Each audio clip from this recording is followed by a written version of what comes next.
Asalaamu calaykum. Halkan waxaan ka salaamayaa dhammaan bulshada Soomaaliyeed meel kastoo ay ku dhaqan tahay. Waxaan doonayaa inaan kusoo gudbiyo cabashooyin yaryar oo ka jira deegaamada bariga gobolka Doolo. Cabashooyinkaas oo ay geysanayaan maleeshiyaadka qabalayaashu iyaga oo tacadiya kula kacaya bulshada deegaanka iyo weliba dadkii qurba joogta ahaa ee deegaanka dib ugu noqonayay ee ka soo degayay deegaamada Puntland maadaama ay uga dhow yihiin madaarada DDSI oo laga yaabo inay ku yimaadaan deegaankooda wax ka yarto awa. Haddaba waxaa isweydiin mudan in la isweydiiyo sidee ayay wax u jiraan. haddaan yar faahfaahin ka bixiyo sida wax u jiraan, waxaa jira khayraayo ama isbaarooyin yaala deegaanka weliba cirfidiisa soke ee boodarka. waxaa ka mid ah meelaha isbaarooyinka yaalaan Dhudub, Dhagafur iyo Baris Cadde. saddexdaa goobood, laba goobood ayaa dadka aad loogu taxadiyaa su'aalo qaldan, handadaad, qaarkood oo la tarxiilo dib looga cesho deegaanka, dhammaan iyagoo la jirdilo. waxyaalaha oo dhan ayaa loo geysta. haddaan soo qaato tusaale ahaan magaalada qabalaha Baris Cadde waxaa jooga maleeshiyaad oo horjoogo u yahay in dhalinyaro oo la yiraahdo in Cali Bedel, ninkaas oo ah in u dhashay deegaanka. in Cali Bedel ma ahan askari dowladda mishaarka qaata, waa maleeshiyaadkii qabalayaasha looguna talagalay inay nabadana dhowraan, bulshada iyo wixii kusoo duulana ay ka dhiciyaan, isla mar ahaantana dhaqaaqa waddanka la socdaan iyagoo oon fududeynin sharciga, kuna simaan askarta sharciga ee dowladda sida liyu booliska ama booliska caadiga ama military. taasi may dhicin. waxaad moodaa inay adeegsadeen awoodo aan awoodahooda ahayn una dhaqmeen sidii migrationkii oo kale, iyaga oo dadkii qaar jiil dilaya, qaar tarxiilaya, qaar waxa weeye kusoo eedeynaya hub ayaad waalahaan jidheen kan hubkii sida bastooladaha. haddii laga waayaan lagu xiri ilaa aad ama bastooladii ka keentid ama lacagteeda aad bixisid. waxa weeye in waddanka nabadgelyadiisa la sugo ama la ilaaliyo ma xuma, laakiin su-aashu waxay tahay sidee loo ilaalinaya. waxaa loo ilaalinayaa si waafaqsan dastuurka qaranka Itoobiya iyo deegaanka DDSI.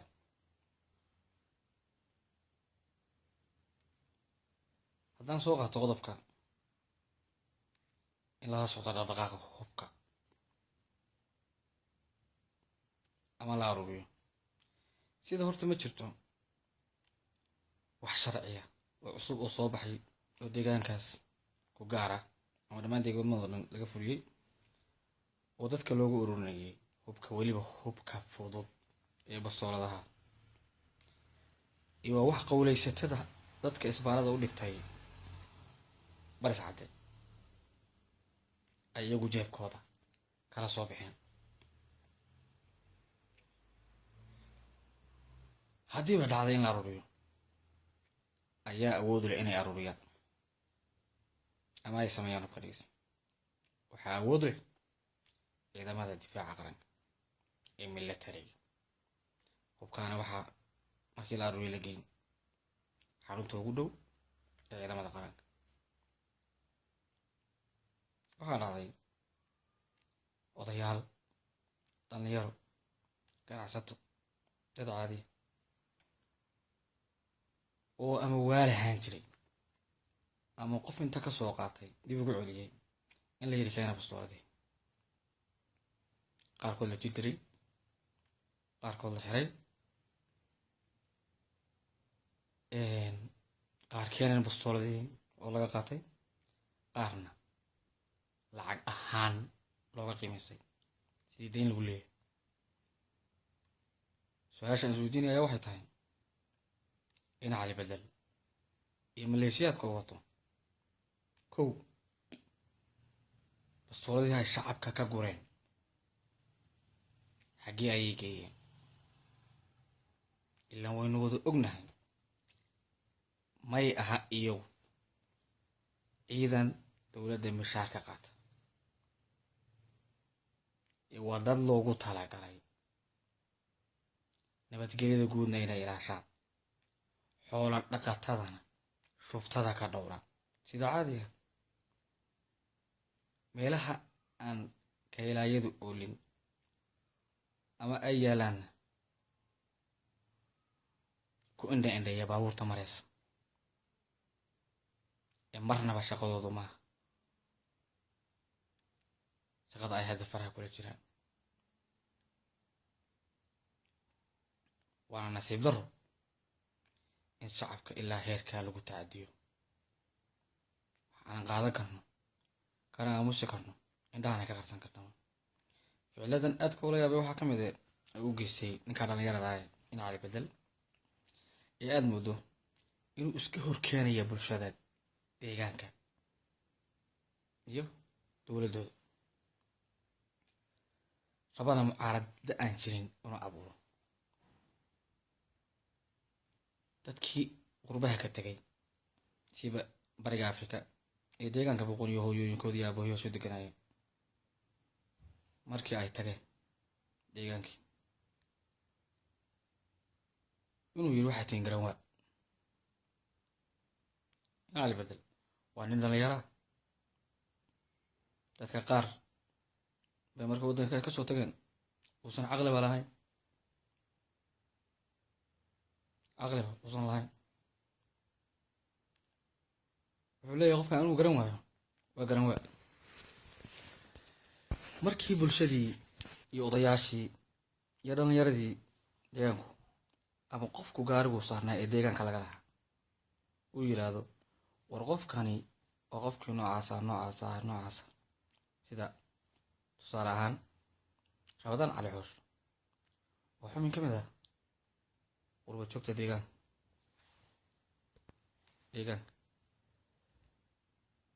maruu naga aaday deegaankii baris cadda ayuu wuxuu ku haysay saacado. waa muctarif isaga iyo aabihii iyo dadkoodaba. hooyadii sar ayay degan tahay, aabihii hooyada waa la yaqaana. wuxuu yidhi xaggaad ku maqnay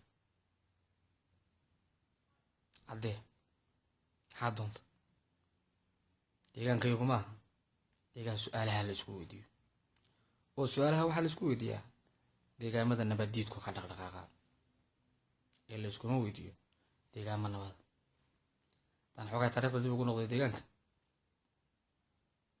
bariga gobolka Doolo waa deegaan ku caanbaxay nabaddiisana ay dhowraan shacabka deegaanku. waxaa jirtay xilli deegaanka uusan ciidan joogin, military boolis ama maleeshiyaad ku filan aysan joogin, isla mar ahaantaana santar qabala ka mid a qabalayaasha deegaanka ee hoos yimaada degmada Galgaduud ee la yidhaahdo qabalaha Dacdheer ay ka dhaqdhaqaaqayeen argagixisadii Soomaaliya ee maxkamadaha joogeen. way ku dhici waayeen inay yimaadaan Qoraf oo u jira wax ka yar 30 kilomitir, iyagoon military ka baqayn, iyagoon booliis ka baqayn, laakiin ka baqaya bulshada deegaanka oo ah dad isku xiran, nabadoodana ilaashada, aan ogolayna wax nabadooda wax u dhima ama deegaankooda nabadyadu keena. dhammaan Ethiopia dowladda dhexe iyo dowladda deegaanka way ka dharagsan tahay in deegaanka bariga doolo xilligii nabadiidku deegaanka dhex dhaqaaqayay iyo haatan oo la joogo waa deegaano badan waana deegaanka ugu xuduuda dheer ee laga xuduudaas Soomaaliya welina aysan kasoo gudbin nabadiid haddii ay kasoo gudbaanna markaba laga tallaabo qaado deegaanka noocaasa dadkii ku noolaa in wiil yara oon dastuurka dalka Itoobiya aqoon waxaana qorin waxna akhrin tuulo ku koray markii soo reemiyey ka yimi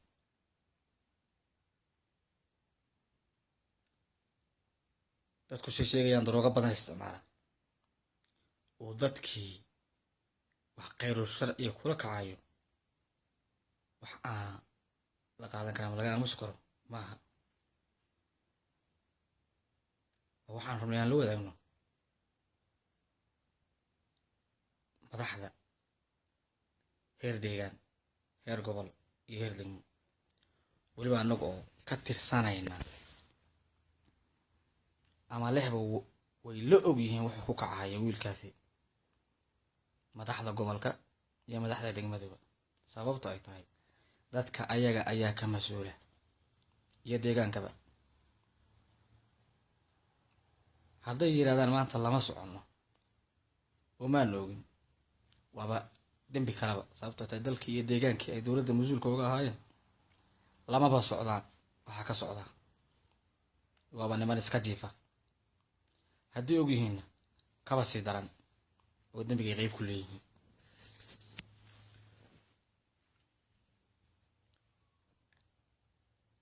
dowladda sharafta leh xildhibaanada heer federaal iyo xildhibaanada deegaanka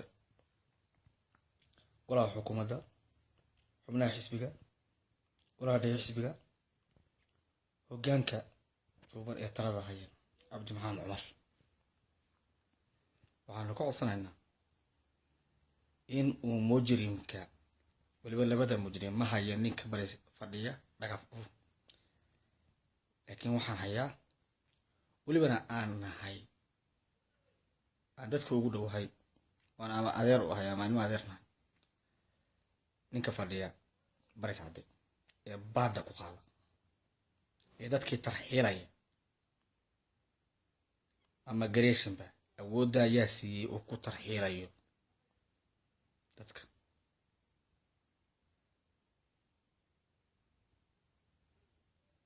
markana soo gaaraya waxaa ka mid ah laba gabdhood oo ka yimid gobolka bari safar kala yimid lana socday nin oday oo muxtarima oo deegaanka ka shaqayso baabuurkiisa la yaqaano oday weyn oo 70 jir oo dhoomba la yiraahdo inuu kala degay gabdhihii dhowr barina meesha ku xiray isla mar ahaantaana uu dib ugu ceshay Soomaaliya way dhalan Soomaaliya ay u dhasheen DDS Ethiopia gobolka doolo in inta laga raafo deegaankooda oo wiil yar oo dana gaaray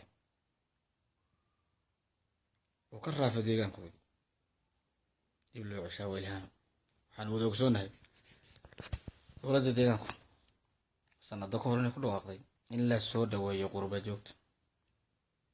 joogta maaha Yurub kaliya Canada maaha Amerikana maaha qurba joog waxaa qof kasta oo deegaanka ka soo maqan ilaa mu gaalgacyo joog oo qurba joog deegaankiisa ma joogo siyaasadii ahayd dadka qurba joogta la soo dhaweeyo in ay bedelay xirtiisu waxay u bedeleen hal cayriyo taasna waxay ka hormaanaysaa siyaasadii xisbiga ee sanado ka hor la qaatay ay ka hormaanaysaa waana dembi dastuurka iyo siyaasadda xisbiga iyo deegaankaba ka galay tacdiyada uu geysto in cali halkan kuma soo koobi karo wax la soo koobi karana ma shakhsiyaad mas-uuliyiin oo deegaanka mas-uuliyad ka soo qabto cadaaladda ka soo shaqeeyay ayuu xiriiraa male xabsi oo baris cadda xabsi male laakiin dadka wuxuu fariisiyaa geed kudkude iyo quraanjo iyo jircali qofkuna uusan kor u kici karin, kuna ciqaaba in kudkudaha iyo luucsidaas iyo ay cunaan bahalkan la yidhaahdo jiracaas, isaguna daroogadiisa iyo baladiisa iyo qashinkiisa la galaa meelahaas. qofkii markuu halkaa 7 beri ku baabo oo uusan gogol loo keenayn oo uu geed kula xiro xarig, ayuu ama lacag baada ka qaadan ama dad un ilaahay usoo diriyo ka furfuray.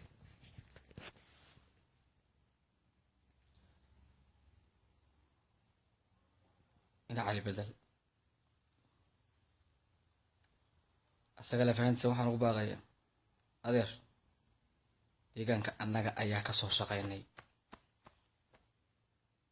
annaga ayaa dadka barnay iyadoo ay dadku u yaqaanaan askariga militariga dowladnimada. annaga ayay ahayn kuwii baray in shaqsi kasta ama askari militariga ahaa ama booliska degmadaha ama mas-uul ka tirsan degmadaha ama mid qabala jooga ama mid center jooga ha ahaado uu yahay xubin dawliya kana hortegi karo wixii dambiya. annaga ayaa barnay, dadkuna waa u tababarnaayeen.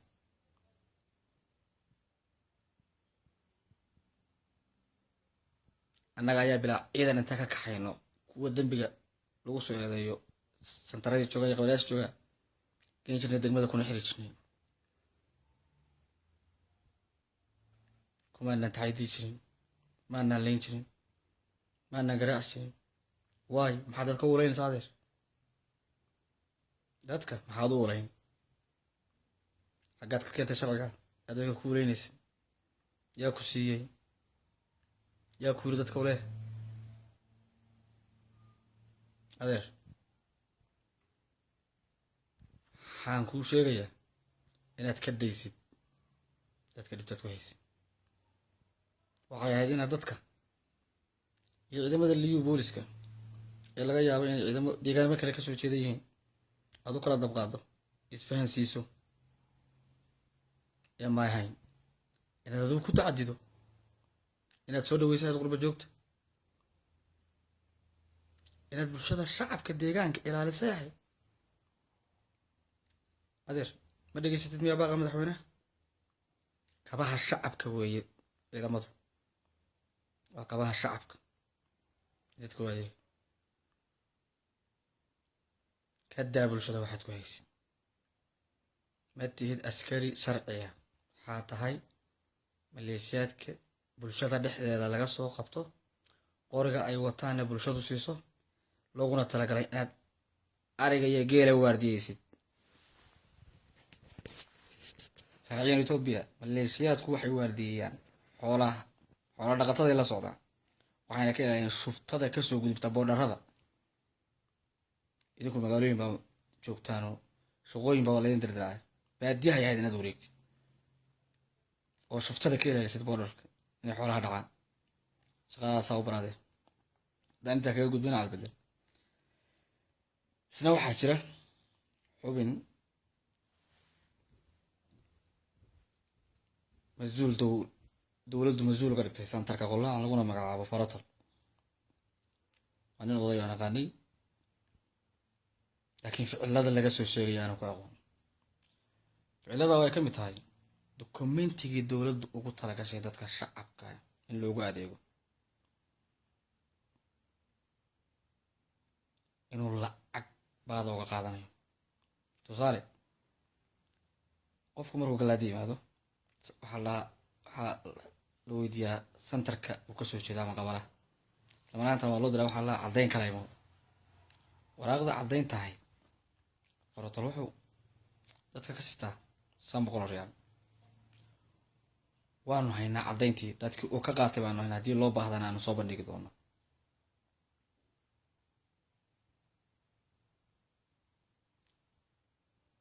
sharciyeeba ku qaataa farotol 500 qasnadee bay ku dhacdaa. dokumentiga dowladdu goormuu lacagta noqda? warqadda caddaynta ee lagu hubinayo qofkan goormuu noqday lacagta? waa nasiib daro adoo dee adaa jooga halkii aad bulshadaada u adeegi lahayd inaad baad ka qaadid. waxaad kaloo ka mid tahay mashruuca bastoolada aruurinta ayuu ka mid yahay guddoomiyaha santarka qolaha. asaga ayaa dadka kale yaqaan ee wiilka bari sacda jooga dadka qolacan jooga ma yaqaan badankood.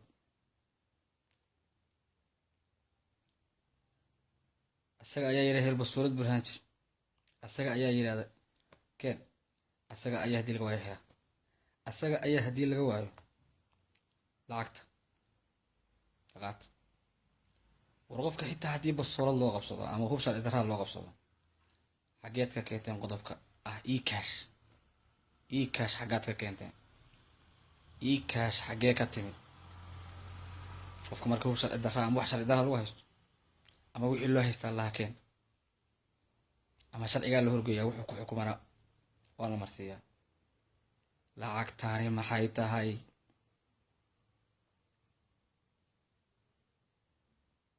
lacagtani maxay tahay? soo caddeeya waxay tahay. laakiin meesha la geeyey waxaan ka codsanaynaa madaxda dowladda deegaanka soomaalida Itoobiya ugu horeeya cabdi maxamed cumar, madaxweyne cabdi maxamed cumar uu ku xogo hoggaanka nabadgelyo in baaritaan lagu sameeyo halka la geeyey bastooladihii shacabka laga aruuriyey. sidoo kale lacagihii kaashka ah ee laga qaaday shacabka waa sharci darro. hub aan dowladdu lahayn ama aan sharci lahayn in deegaanka lagu haysto. laakiin waxaynu wada ogsoonnahay annaga Soomaali iyo Oromada in dowladdu ogtahay inaan hubaysannahay, laakiin hubkanagu uusan ahayn hub nabadiid. hub nabadiid maaha, waa hub lagu ilaaliya nabadda. nabadda ayuu dhowraa ee maaha nabadiid. everyone knows even hele Mariam Dazala adeer shalad gaalkacya ka tagtay faratolow, gaalkacya ayaad ka tagtay. waxaanu soo bandhigi doonaa adiga oo Puntlander ah 1 Augustan u dabaaldegaya garowana jooga. ma 2 jeer baa qof ku dhashaa? waa adiga dadka gaalkacya ka imaanaya le xaggaad ku maqnaydeen adigu markaad garowa barxaddeeda ku maraysay gaardiga adoo Puntlander ah, maantana aad tahay guddoomiyaha santarka qoloocan. adeer dee sukaaya saar. waxaanu haynaa codad kiliibyo tacadiga aad dadka kula kacaysaan lagu duubay, laakiin waxaan ilaalinaynaa sharafta iyo maamuuska DDSI. ma rabno inaanu ku ciyaarnay sidaa idinku ku ciyaaraysaan. haddiise loo baahdo hay-adaha cadaaladda waanu u soo gudbinaynaa. waxaan ku baaqayaa mar labaad madaxweynaha deegaanka iyo golaha xukuumadda, xisbiga talada haya, xildhibaanadii deegaankan laga soo doortay oo aan dhaliil weyn u hayo, ahna moogayaal baa tihiin. annagoo East Africa joogna ayaa dhibka waddanka ka jirana soo gaaraya. idinkoo jooga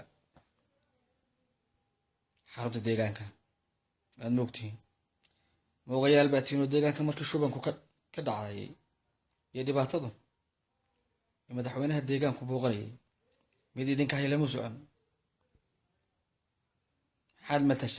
ayaad matashaan mishaar umaad nagu qaadataan.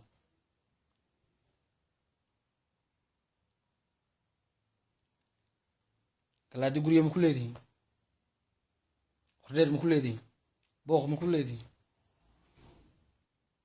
hal nin oo deegaan himidu ku jira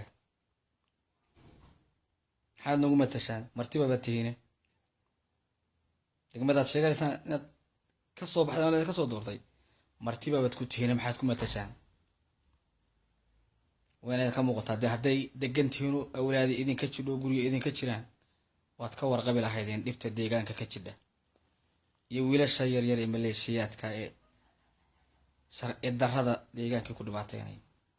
idinkaas sharci dejintii idinkaa sharci dhowrayaashii saad u maqli laadiin waxaa anigu oo Nairobi jooga aan maqlay kana dhiidhiyey. ma ogayaal waxaa inoo ballana doorashada shacabka bariga gobolka Doolo. waxaan kula dardaarmiyay dhammaan guud ahaan gobolka Doolo nabadda in la ilaasho, dastuurka deegaanka la barto iyo dastuurka dalkaba la diida wixii sharci jabin ah ama aan dastuur ku qabin. ha baqina ha ka baqina wiil yara ku dhinta sharciga, ilaaliya sharciga. waxaa la idinkula kacaya maanta xaq uma lihidin xaq. waxaa la idinkula kacayo xaq uma lihidin. iska dhiciya tuugada idinka oo sharciga la tiigsanaya, iska dhiciya. mahadsanidin.